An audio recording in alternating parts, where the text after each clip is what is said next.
Welcome to our channel. Today we how to update sticky header UI with smooth UX interactions. Quick tutorial step by step clearly.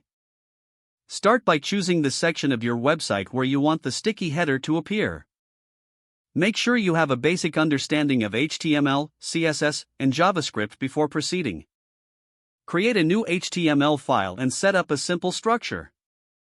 Add a header element at the top of your HTML file, which will serve as your sticky header. In your CSS file, define the styling for the header. Set its position to fixed, so it remains at the top of the viewport when scrolling. Apply a background color to the header for visibility. Adjust the height and padding to enhance its appearance. Next, create the main content area in your HTML file below the header. Fill this area with enough content to allow scrolling. Now, we'll implement the smooth UX interactions. In your JavaScript file, start by adding an event listener for the scroll event. Create a function that checks the scroll position of the window. If the scroll position exceeds a certain threshold, add a class to the header for styling changes.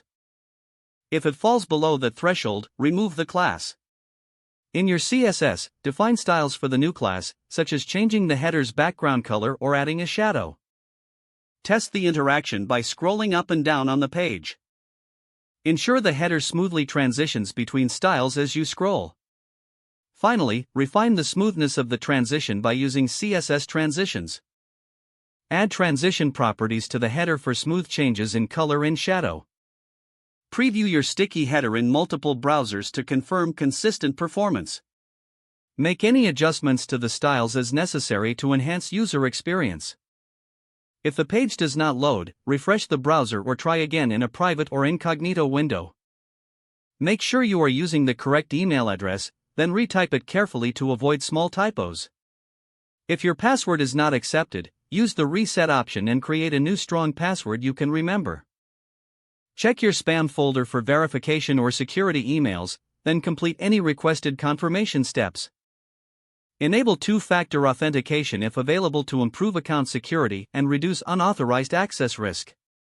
After signing in, review your profile details so your contact information and settings are accurate and current.